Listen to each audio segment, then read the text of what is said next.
आज है फिर एक नया फैंटास्टिक फ्राइडे और मैं इंद्रा लेकर आई हूँ आप सभी के लिए एक नई कहानी। एक आदमी के घर में बिल बनाकर एक चूहा रहता था। एक दिन उस चूहे ने देखा कि वह आदमी और उसकी पत्नी एक थैले में से कुछ निकाल रहे हैं। चूहे ने सोचा शायद कुछ खाने का सामान है। उत्सुकतावश देखने पर उसने पाया कि वो तो एक चूहेदानी है। खतरा भांपने के बाद उसने घर के ठीक पीछे में रह रहे एक कबूतर को यह बात बताई कि घर में चूहेदानी आ गई है जिससे सबको खतरा है। कबूतर ने मजाक उड़ाते हुए उससे कहा, मुझे क्या, मुझे कौन सा उसमें फंसना है। निराश चूहा ये बात नज़दीक रह रहे एक मुर्गे को बताने गया। मुर्गे ने खिल्ली उड़ाते हुए कहा, जा भाई, ये मेरी समस्या नहीं है, तुम जानो और तुम्हारा काम। उसके बाद हताश चूहे ने एक बाड़े में जाकर बकरे को ये बात बताई तो बकरा हंसते हंसते लोटपोट होने लगा।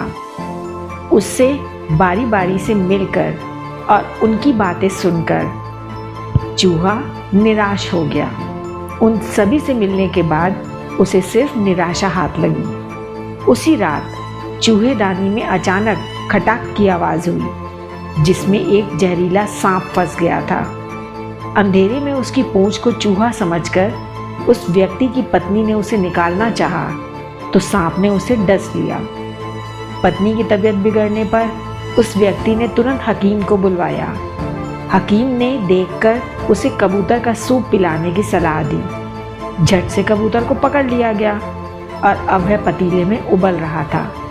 सांप काटने की खबर सुनकर उस व्यक्ति के कई रिश्तेदार उससे मिलने आ पहुंचे, जिनके लिए अलग से भोजन प्रबंध करने के लिए उसे मुर्गे की बलि दे दी गई। कुछ दिन बाद उस व्यक्ति की पत्नी बिल्कुल ठीक हो गई तो खुशी में उस व्यक्ति ने अपने शुभचिंतकों और रिश्तेदारों के लिए एक दावत रखी जिसमें बकरे को काटा गया। चूहा अब दूर जा चुका था, बहुत दूर, वहाँ से बहुत दूर। इस कहानी से क्या सीख मिलती है? अगली बार यदि कोई आपको अपनी समस्या बताए और आपको लगे कि ये समस्या मेरी नहीं है तो रुकिए और दोबारा बहुत गंभीरता से सोचिए। अपने सीमित दायरे से बाहर निकलिए।